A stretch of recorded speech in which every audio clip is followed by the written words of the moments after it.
Sergeant Kris Dimond here, and welcome to the DINFOS Way.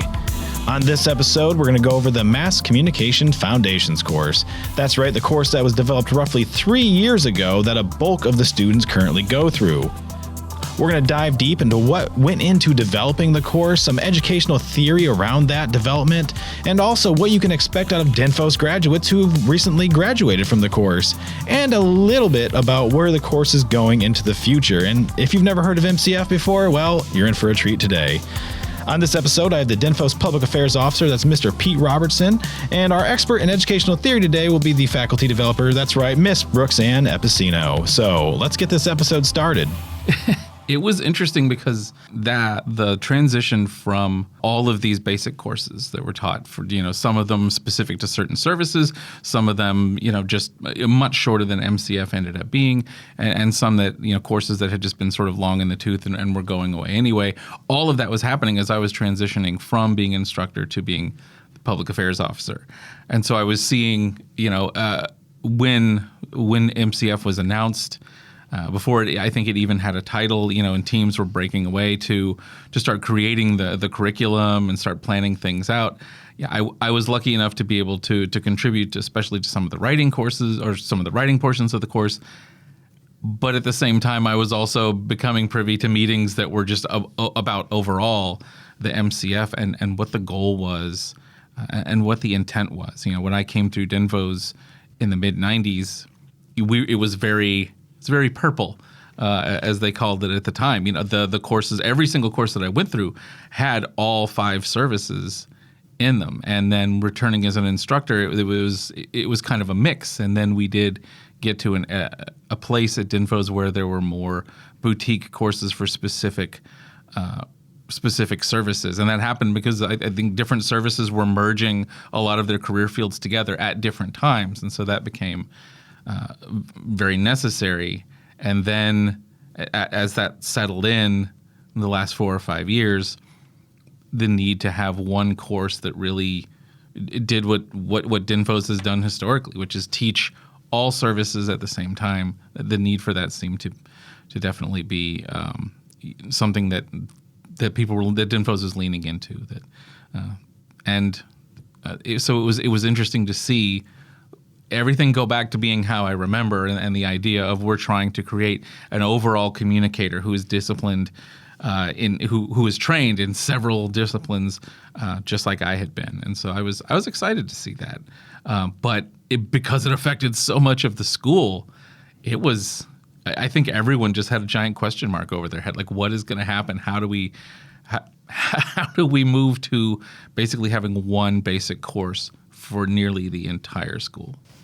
And I think what's important to note, much like Pete said, not just that DINFOS was excited about it, the service representatives at that time who was coming into DINFOS from all the services they were in. Everyone was like, this sounds awesome. This is going to be great. And for some services, it was more training than they'd ever gotten before. So for instance, I was Coast Guard.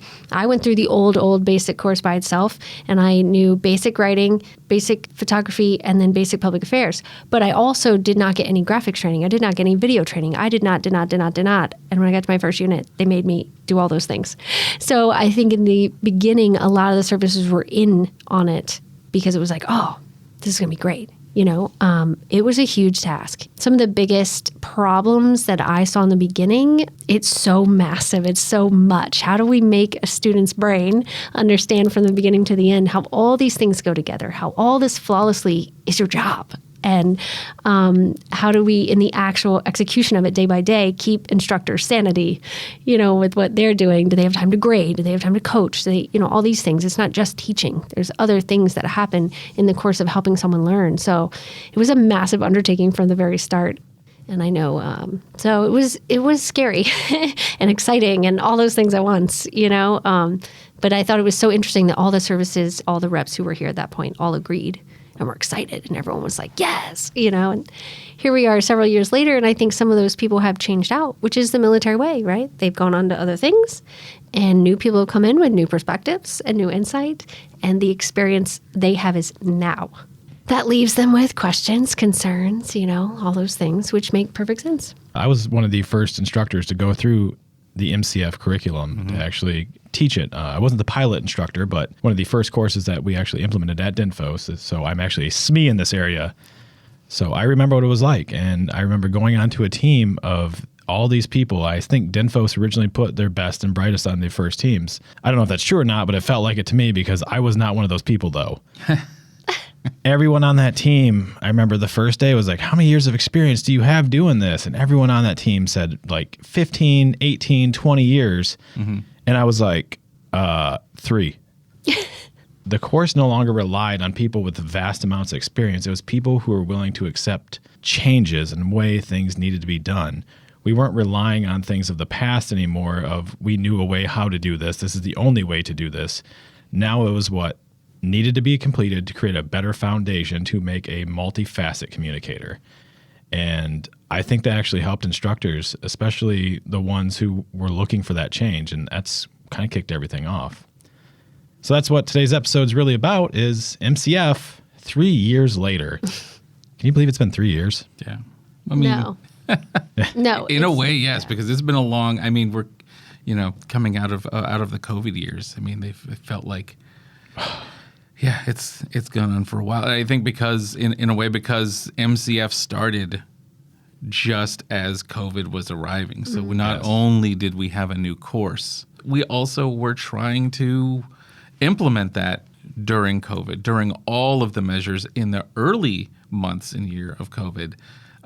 That to me is just, it's so strange to think about that there really wasn't the type of implementation of MCF that we thought we were going to have when MCF was stood up, because it immediately became this major adjustment. And so it on the one hand, it feels like, wow, that time has gone by quickly, and then MCF just still feels new. And then at the same time, the ways that it's changed and the ways we had to adjust in teaching it in the way that it was presented. It was new during a time when a lot of folks didn't know what was going on.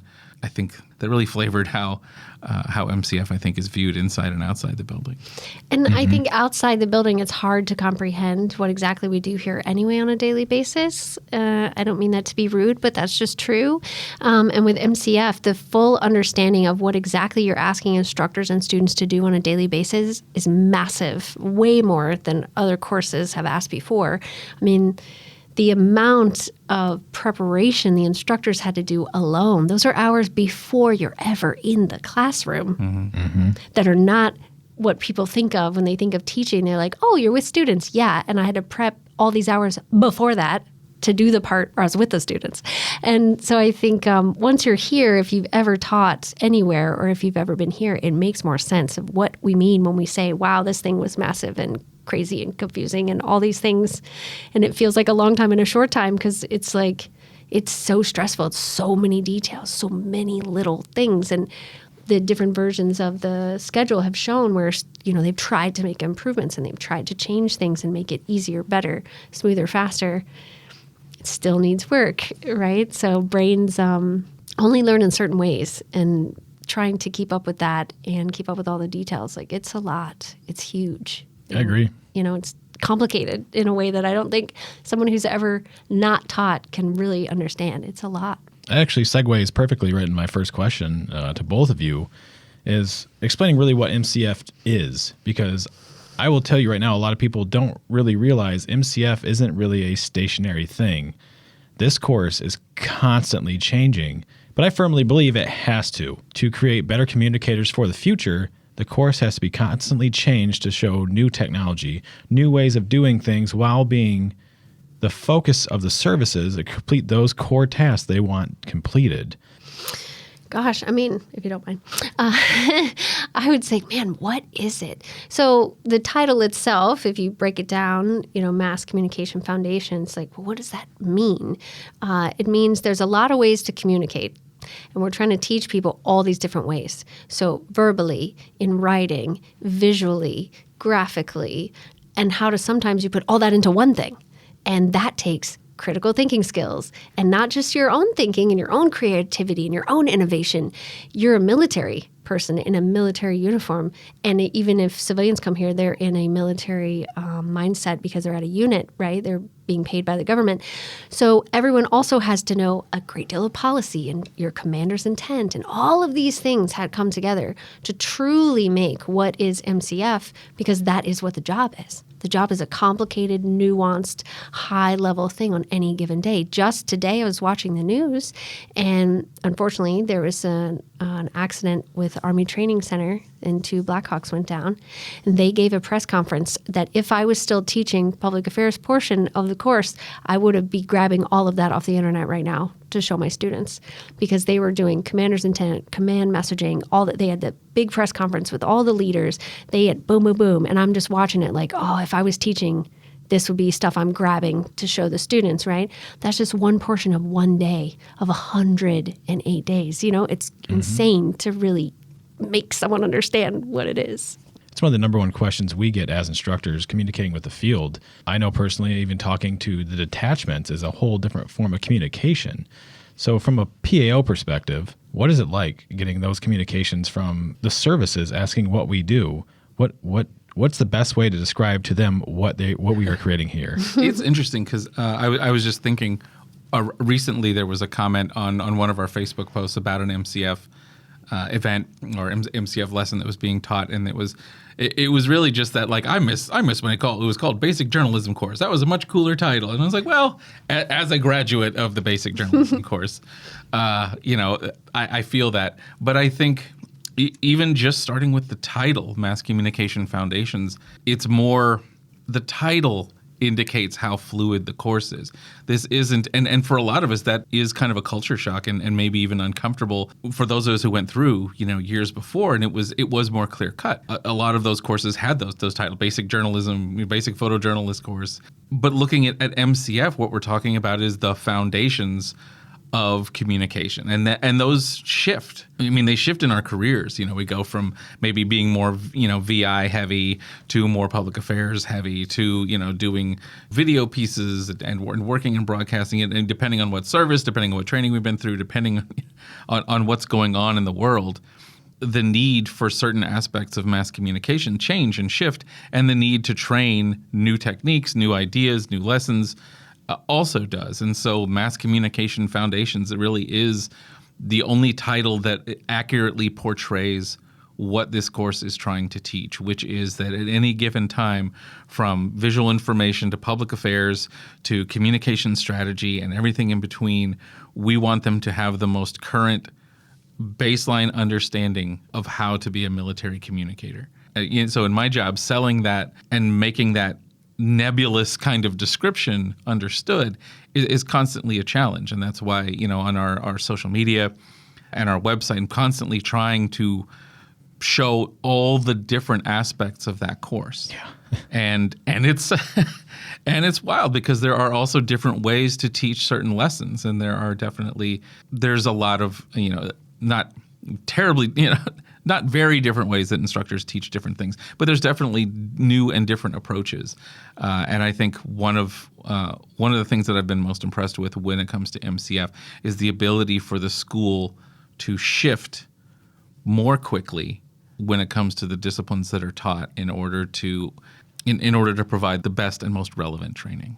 I've seen it. I've seen it live, actually, in the middle of a course where we've said, no longer teach this or change this or look at some kind of change. And understand, we're not giving students rocks anymore. We're giving students concrete. That's the foundation now. You're not getting these just little levels of different things. Now it's learning to mix everything together.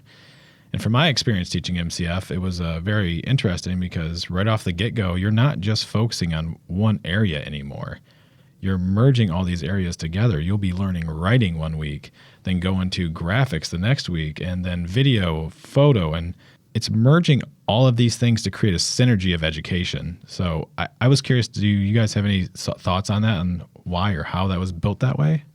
One of the things that sort of that made it a necessity to teach MCF this way is the consolidation of career fields in most of the services. In the Army, Navy, and Air Force in particular, there was much more separation. When I came into the Navy, there were essentially 4 jobs that did what a current mass communication specialist does now. You can't go necessarily as in depth on certain topics. You need a broad understanding of those things and the equipment and a lot of what we do, like, it is smarter. And so learning the basics oftentimes means getting in on a discipline sort of in the middle of it. Like, I may not be learning manual photography for very long because what I need to do is understand what my camera is capable of and how I can make the most of that in this short amount of time in the training. We shore that up by having specialized training to follow MCF. So we also have the follow-on courses, the graphic design, broadcasting, visual documentation. writing, visual documentation, and so those help us, sort of shore up where this 108-day course still somehow, you could make the course 200 days and there's still so much to learn and so much to understand. And so what we're trying to create is a curiosity and understanding from the students so that they're ready to leave DINFOS and teach themselves, learn from mentors, or look for that next school in order to continue to improve their skills in that area. Yeah, and I would say some people would say, well, that makes them not as effective in any one of those areas. And to that, I would say that's not true. You have a natural talent for one thing or another. That's always going to be true. That's how brains are. That's how people are. And so you will naturally say, be a good photographer right off the bat. You understood, everything made sense. You're nailing it. You're on fire. Your pictures are always stand out above your peers. But you also have to do all these other things. And when you go to do them, you may not be at the same level as the pictures you take because that's not your natural talent. So you do need more help. And that's where at the unit level, once they leave us, they need some kind of unit training program to help people develop their skills still. That they're not leaving here as trained professionals who can do all these things alone. They're leaving here with a baseline knowledge of a lot of different concepts, some of which they are naturally gifted and will naturally do well, and others in which they will need help and mentoring, as you mentioned. And, I feel like it's so vital that we work with the field. We hold hands and we help these people, be the best communicators they can be. The point being that they can do the job really well, And I think one of the great things about MCF is it incorporates a lot of lessons that we learn from intermediate courses, which is that if you're telling a story, and this is true of obviously of the field and fleet, but also of industry, of the civilian community, where you have one person anymore covering a story, and so they're writing the story, they're gathering video, they're creating, getting imagery for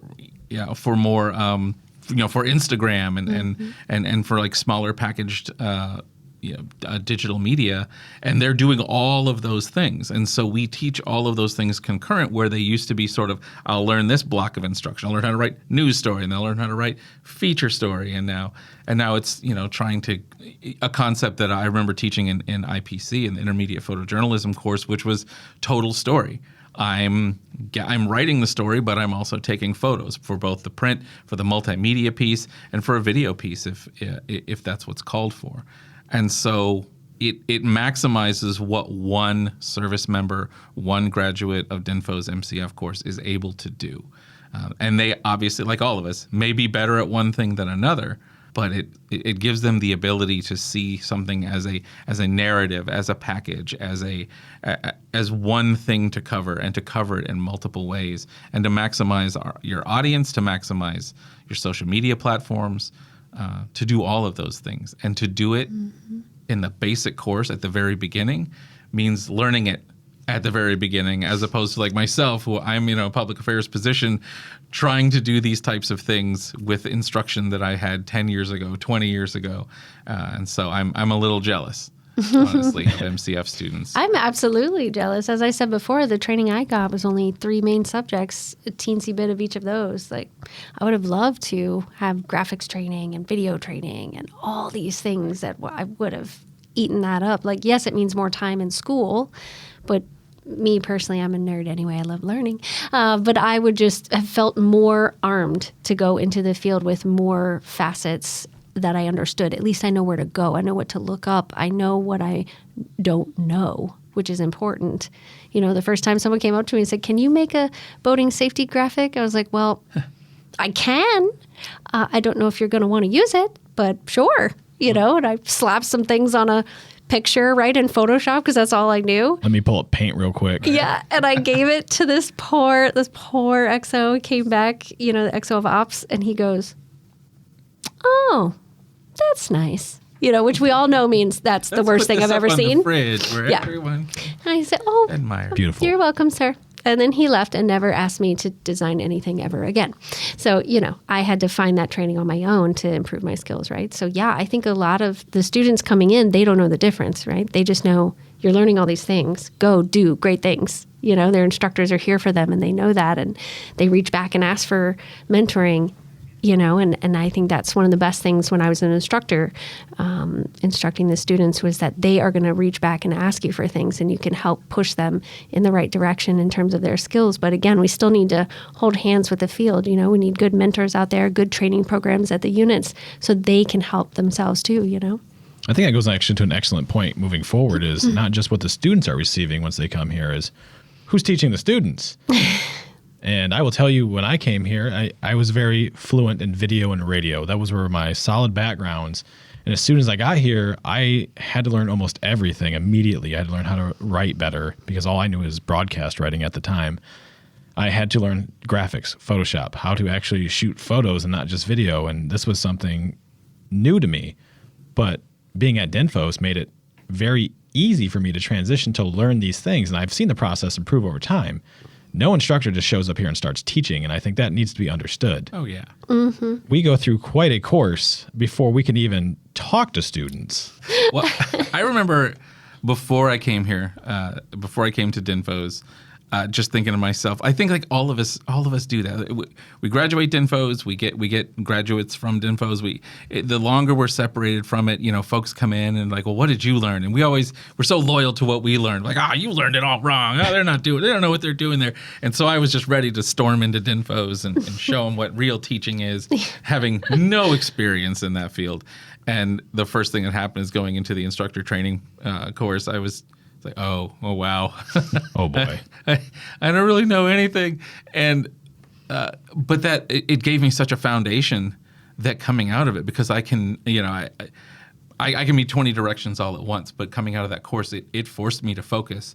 And I think that set me up for success, because I had a foundation and I had an understanding, like, this is how you teach. These are the things that you must do in order to accomplish what you need to accomplish. And then everything else I could just go and be myself on, and still know that no matter how, if I told a silly story or did something in the classroom that I thought was, creative and at least I know that I'm, with a left and right limit, I'm going to teach exactly to the standard and then have some fun in the middle of it.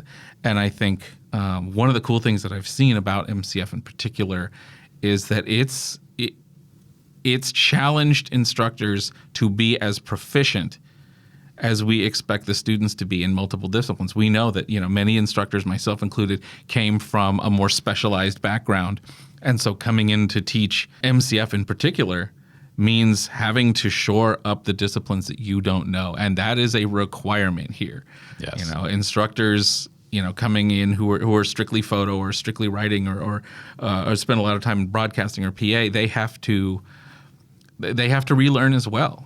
And it's not just the instructor training course, it's also peer-to-peer. Peer-to-peer. Yeah, the subject matter experts we have here TTC. share with each other. TTC. Yeah. Technical training course. It is MCF specific. Only instructors who will teach MCF go to TTC. It gives them a leg up on exactly this issue. When they have to cross-train into things they've either had very little or no experience with, it helps them get that view of that, but also it helps them understand the course, because they are taught the same lessons the students are taught, and they do some of the same assignments and have to accomplish them at a slightly higher grade point average than students, but they have to accomplish them too. So they're kind of that whole, don't ask someone to do something that you haven't done yourself. So when people come here and they are more specialized, they're still getting that peek at it and reminding themselves what it feels like to be a student. I think that's key in a training and learning environment, and for people who are getting trainees straight out of a learning environment, is to remember that in the learning environment, you are stressed, you are challenged, you are so nervous, your brain is doing 1,000 things a day to try and retain all this information. And it can't. Like, that's just not how brains work. And so there will always be retention issues, right? Something will stand out, it will stick, it'll be great. And then other things you'll go, I heard that once, I think. And you have to go look it up. You have to get some more help with that, right? So the instructors do that too, because we're people. Right. People are people. Brains work how they work for everyone. And so they're also in a little bit of a training mode and remembering what it's like to be a student, you want someone to have patience with you, well, have patience with your student when they struggle, right? So, yeah. And it's never not been true of DINFOS graduates that you cannot retain everything that you learned in that amount of time. There have been 6-month courses at DINFOS since as far back as I can remember. So it's not even necessarily the length of the course. It's just the fact that you can't retain everything. And that's why, the materials are meant to be there. This is the beginning of learning and staying relevant and staying skilled in the career, in the field that we were taught. That is extremely important, but also one of the reasons that we created a lot of distance learning resources like DINFOS Pavilion that reflects the lessons that are taught in all of our courses, but the basic courses in particular, where they can refer back to the things that they learned 6-7 months ago or years even. I remember running a broadcast station, a radio station, with just what I remembered having learned at DINFOS some 8 years prior. And without Pavilion, I feel like I would have had a much more successful career with that, being able to refer back to that. Me too. I wish I'd had something to look at like that, and just refer back. Before MCF, before Pavilion, we used to have just regular people in the field call me up at my desk, right? Hey, you're at DINFOS. I know they have some kind of like copy editing quizzes, right? When people aren't good at copy editing, can I have one of those? Because I have someone in my unit who's really bad at copy editing, And so now they don't have to call individuals they know. They just go to Pavilion. Here are the templates. Here are the things. Do the thing, right? Let us know what else we can give you, right? Because we're all about giving. I agree. And I think on that note of retention and memory and application, we have to realize that this is not something that, we at the schoolhouse are making up. Brain studies show that in order to just retain a piece of information that you've learned new, that you never knew before, right? You never knew it before. Your brain has to create a pathway between your brain cells, right? They have to make a little pathway in your brain. And to even just make a pathway is 20 repetitions with that information, 20 times. That's just a baseline to create a full memory retention pathway for your brain to recall it as fast as possible. Then it takes 40 plus repetitions for that thing to become a habit. Then it takes 60 plus for it to become an unconscious action you can do, like when they say riding a bike, you never forget, right? Those kind of skills, they take 60 plus repetitions. This is not something we are making up at the schoolhouse. This is hard research by brain scientists are telling us how the brain learns and how it works. And I think a little bit of understanding of that makes us all more patient with people who've just learned a new skill, whether it's your child at home, your loved one, you're trying to teach how to use a new part of the iPhone, right? Or a student who is just learning how to physically hold a camera to their face because all they've ever done is hold their phone out at a distance. That's not how you take a picture with a real camera, right? So I try. Right? So I think, we just got to have some patience, and that's hard in the field when things are go, go, go. We've all been to the field, and we know that every day is an ever-changing onslaught of, I had a plan today, but that's not what's going to actually get accomplished because this other thing came up, right? And so we want people to come out of NCF with that 10 years of experience, grizzled, high speed, short deadline, go, go, go. And it's like, well, their brains just learned a whole lot in a very short amount of time.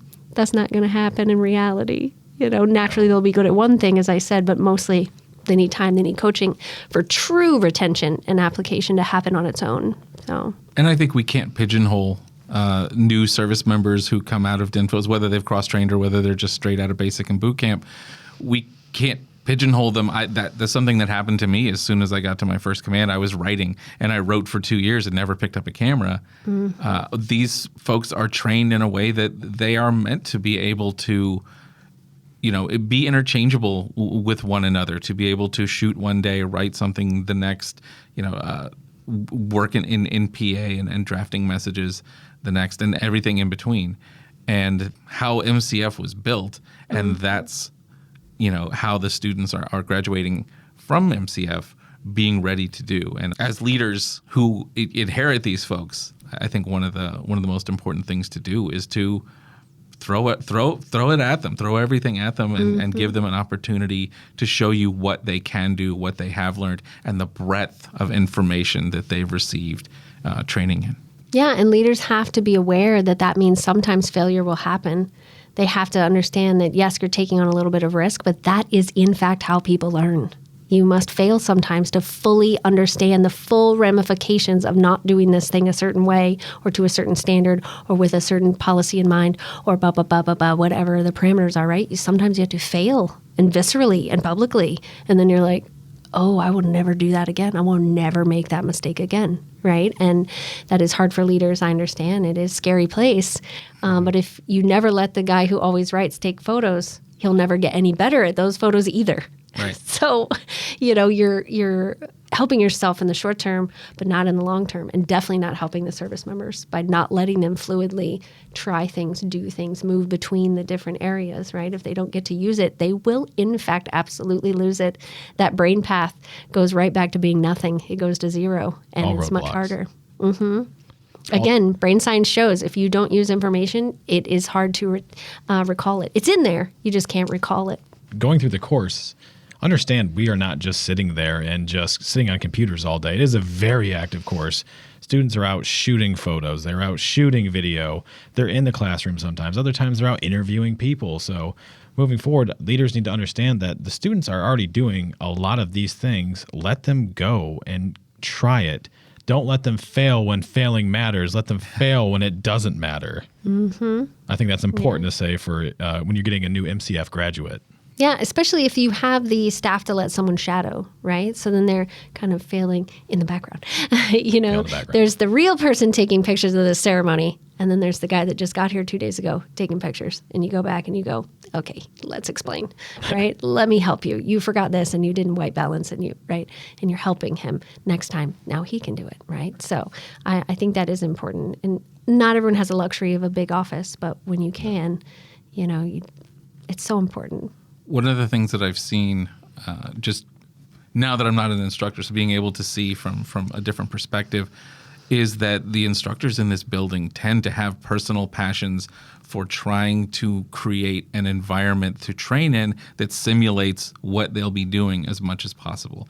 We've seen, folks come in from CID to show how to, shoot a crime scene in a way that is so when they're learning how to shoot photos for documentation, it creates an element of realism. Going outside, there's so many just creative angles that the instructors do, really because they came from the fleet and they had some of those same questions and frustrations and things when it comes to what are students learning and how can we teach them in a way that is going to be more reflective of what they'll be doing in the field, what is more relevant to what they'll be doing in the fleet and field. And so seeing that personal passion from nearly every instructor in this building, it to me creates a lot of confidence, because it's just I've seen so many different creative ways that certain lessons can be taught that are tailored really well to how the instructor teaches and how those students learn. And that, I think, is something that is afforded by the flexibility of MCF, is something that I don't know if it was there, if it was present for a lot of the other basic courses we had. But we talk about sort of the fluidity and the ability to sort of change. It means having an opportunity for our instructors to teach in a way that is as relevant as possible to what these students will be doing when they leave DINFOS halls. The level of pride instructors have in their lessons here is amazing to me. The fact that they will name lessons after them, be like, this is the Diamond way of doing things, or the Robertson way of doing it's crazy to me, because it shows that much level of passion, how much extra effort go into our lessons. Well, and how effective something is. So sometimes an instructor will create an activity that is so effective that under instructors steal it, and then everyone's doing it all of a sudden. And you're like, wait a minute, where did this start? And then new instructors get here and they go, why are you guys doing that? It's like, I don't know where this began, but it works, and here's why, and just try it, And again, they don't have to because it's an extra, but even Pete here, had one where he used to draw a game board on the board and have his remember students move through. That went around the schoolhouse like wildfire because I started doing it too, except mine wasn't a game, right? We always change it a little. Mine was a map of Middle Earth. And as they were going through the process at that point, it was writing, they had to like cross the bridge of coaching. And so if they put their little person on that bridge, I knew you are ready for coaching. And over here was like the lake of interview number 1. So they're over there, oh, you're out on interview. Got it. That person came back. I'm like, all right, come, let's debrief. What do you need from me? How'd it go? What's your next interview, right? So it was easy to see where they were and what they were doing. And that was really fun. I used free parking as a spot for like free coaching. Yeah. I think that was Yeah, and then everyone other got a little people did it. Monopoly piece. It was, Yeah, and then other instructors put their own spin on it. But at one point, most Everyone, writing instructors in this building had some kind of whole entire board themed thing where students were putting little magnetized bits in different areas to show where they were in the process. So it was fun, but there was a point. I'm tracking 12 people doing the same thing at the same time. But instead of just everyone write your name on the board, here's a more interesting way to do it. And they all competed. Who can get to the land of turn in first? You know, like they were excited to do it. And I actually had a student come back to be an instructor who immediately walked up to me and said, do you still do that? He was like so excited. I said, oh, I'm sorry. I teach instructors now. So no, I don't do it now. You know, he was so disappointed. He's like, oh, I said, but you can do it. You're here now. Right. So yeah, it goes in waves too. When people do something really interesting, you know, everyone picks up on it. I think it's really find neat. that cool. Yeah, and the more instructors we get here new, the more innovation, the more creativity, new things come because our field is full of innovative, creative, amazing thinkers, you know, and artists, and it's fascinating. Working here at DINFOS is a petri dish of some of the most excellent minds, and it's like one of my favorite things. I meet so many fascinating people with just amazing talents, and they put all of that into the classroom. They want the students to feel passion that they feel, and it shows. Definitely. Heart and soul and back. Blew up my back during a course, so I still taught. I was laying on the floor teaching, laying on the floor. It was a good time, but I wanted to make sure I got through that sequencing lesson. Like, I'm going to finish. Yeah.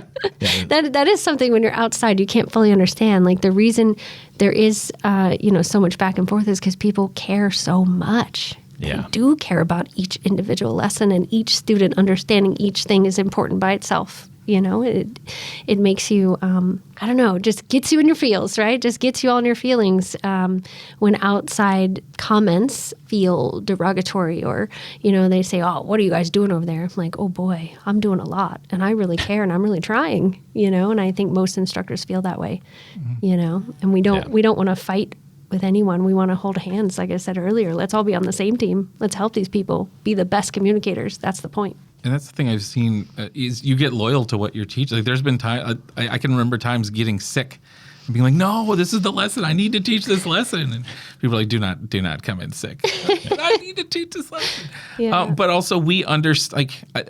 It's a very frustrating thing to hear, and I haven't taught in a while. But it's a frustrating thing to hear, like, what are you guys teaching at DINFOS or what's going on? But in my current role, there's an opportunity for them to be like, oh, ask me that question. Ask me that question because I will show you what we are doing. And I also understand that perspective, though. It's not like I'm at a point now where I'm not really rolling my eyes and, oh, they're griping again. It's like, no, this is a genuine question because I had that question when I was in the fleet. Was what are they teaching at DINFOS and why aren't they teaching this? And there's answers to those questions. And that's one of the things that I enjoy doing is answering those questions, no matter how they're phrased, no matter what the tone is, no matter how much, frustration or presumption is behind it.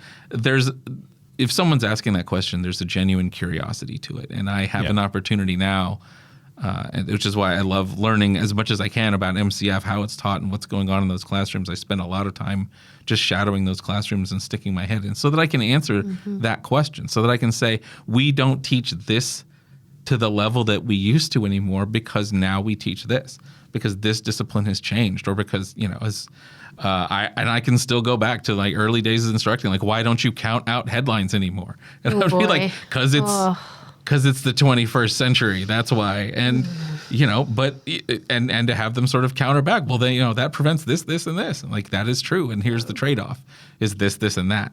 And understanding the difference between, fitting characters into a column of text for a newspaper and having a headline that is searchable through SEO.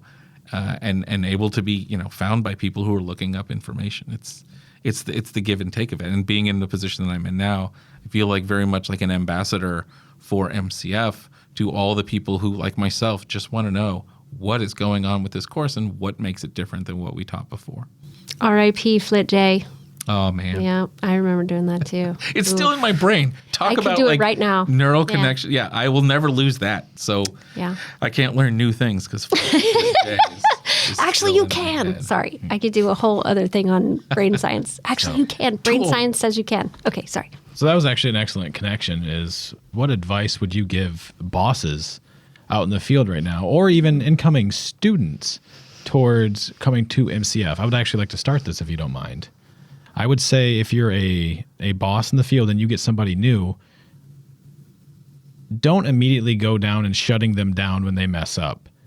They're coming off something new. Let them grow and let them grow upon the confidence they have from completing this course. Because at the end of the course, there is a capstone where all the students have to complete and almost go through everything they learned in the course, and they are evaluated on it. And secondly, I'd like to say if there are things you want to see at DINFOS, contact your services. Let them know what you're seeing for they contact DINFOS and let them know. And for students coming to DINFOS, first of all, ask for me as an instructor. Doesn't work that way.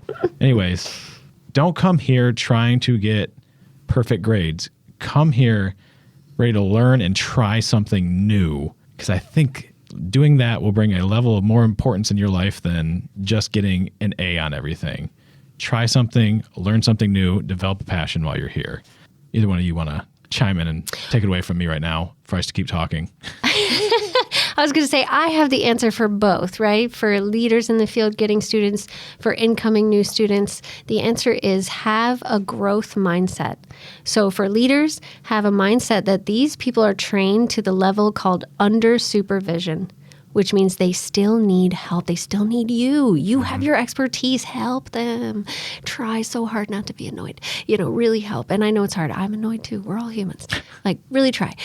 For incoming personnel, the growth mindset changes to exactly what has been said before, but in a way where, yes, the grades are important. Yes, you have to pass. Yes, pass. GPA is important. However, in the field, no one comes up to you and says, on your infographic, what exact grade point did you get? Nobody says that. They come up and they say, can you create an infographic with these exact parameters? And I need it by Friday. That's the test. Yeah. So when you come here as a student, have a growth mindset in terms of, I'm going to learn some things I've never done before, and it's going to feel hard and challenging and scary. There's going to be a lot of anxiety, but I will give my best. And if my best is passing, well, it's passing. I will grow from there, right? I may hear some things I do already know. Awesome. That's my time to shine. Let me show people that I already know a little bit, but be open to the coaching and feedback still for you to get even better, because now you're doing it in a military environment, and that's different. So I would say for both, have a growth mindset. Be open, be patient. I would often tease my what I used to call my grade hounds, because they just that was their area of concentration. That was the thing that mattered most to them, and I would never. I would tease them a little, but I understood that was something that was very motivating and very important to them. And all I could really do, because that was never going to go away. You're never going to remove that motivation from them. And why try? But I just wanted them to understand that what I was looking for, they're gonna get the good grades because they're gonna work for it most of the time. But the important part was the understanding of it. Can you produce this? Can you produce this to a level that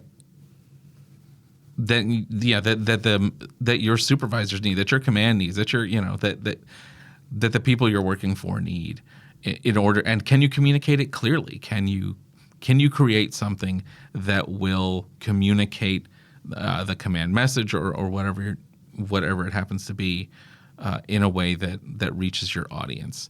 Because I will be the first to tell you, I did not do well as a student at DINFOS grade-wise, but I learned the lessons, and that to me was important. And so when I hit the fleet, I would put myself up against anyone when it came to the disciplines that I was strong in, regardless of the grades that I got in them, and that's what they need.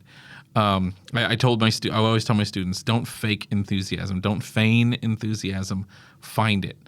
There's something in being corny when it comes to this career field. There's something about just buying in from the minute you get in the door to understand that like a lot of this stuff is frustrating and hard to learn and they're learning skills that so many people do not have. The ability to walk up to a stranger and ask them a series of questions and get enough information that you could craft a story out of it. Who has that skill? Only a handful of people, I think, in the world, Psychics. Yeah. have that ability, and that's what we train, and that's what they come out knowing. And so I want them to have that buy-in right away that, you're going to be a word nerd, and you're going to be a photo nerd, and you're not going to be able to look at publications the same way again, video the same way again. You're not going to be able to do that. And that's a good thing because it means you are becoming a professional in this field. And for those who pick up our graduates and who lead them and take them to that next level, I guess the only thing I want to say is ask them, talk to them, ask them questions. That's the only way to really understand what they know. To ask them, what did you learn? And if it's something that you think is important, like, did you learn this? And if they didn't, well, then there you go. There's your signpost. This is where, okay, I have to take my knowledge and pass it on to this DINFOS graduate from here. But to understand what they know how to do, what they're comfortable with, what they've learned, and what the course is, it's that interaction. That's the only way. And I say that as somebody who didn't always do that. And I look back now and like, why that was the simplest thing I could have done. Why didn't I do that? Get a new graduate come in from DINFOS and be like, what did you learn? I may have known, I taught, and then immediately went to a command and got some of my former students. And so I didn't think I needed to ask that question. But you do, because you want to also know, how do they remember the course? How do they remember what they learned? What things have they retained at that level, and what things have they what's fallen out of their brain? And be ready and prepared to shore up that information, because that's, as supervisors, what our responsibility is. You're never going to get somebody coming out of DINFOS who can recite everything that they learned. So maybe the first thing to do is to ask what they remember and what they learned, what they have in their brain. It's so true. It's yeah, especially that you'll never watch or read anything the same ever again. Nope. You'll never just watch the news. You'll never watch a movie. You'll never see it's like sometimes I can't turn it off, and I'm like, just watch. I'm telling myself, just watch. I can't listen to radio commercials at all. Radio spots, nope. It's so hard once you know too much about a subject. You just cannot turn it off. I can't listen to myself talk anymore, so that's one thing. So I have two questions to finalize this episode. Okay. My first question is one that is a reoccurring thing on this podcast, and that is, what is the DINFOS way to you? So for me, how I've explained it in the past, whether it was to students or instructors, is that here you have to all learn a skill all at the same time. And that means I have to teach to a lot of brains at the same time. So while there are many ways to do the same thing effectively and efficiently, please all learn this way so I can test you.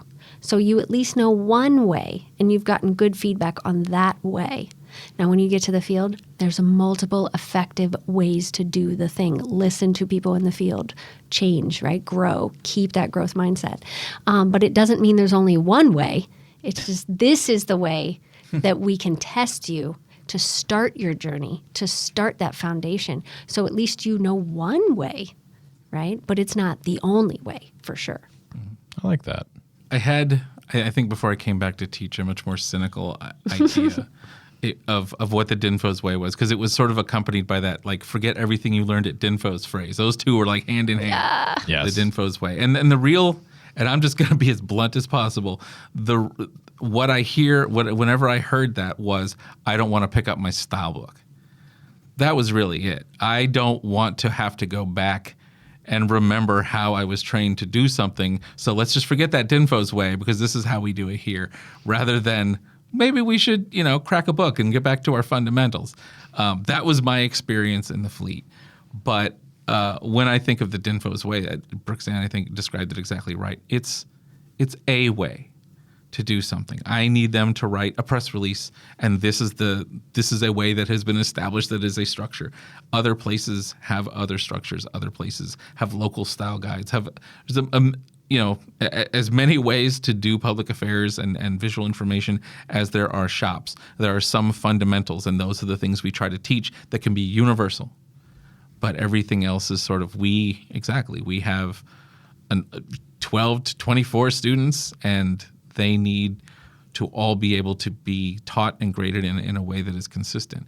And that's a baseline. And then what you learn in the next step out in the fleet and field is the next step. And so that's what the DINFOS way is to me. These are the fundamentals. This is the baseline. And then all we want you to do is grow from that point. The DINFOS way is it's the baseline. It's the beginning. I think it's really interesting on the MCF episode that both of you talked about foundation. I know. And I just, as you were talking, I thought, wow, in one sentence, you could just say the DINFOS way is only the first step. Okay. Well, thanks for coming in today. Thanks for the opportunity. It was an absolute pleasure. And this is the first time I've been a SME on something, I think. So that's kind of cool, too. Ever? Yeah, Ever? Career. Your career. All right. That's the episode. Thanks for listening. We're out.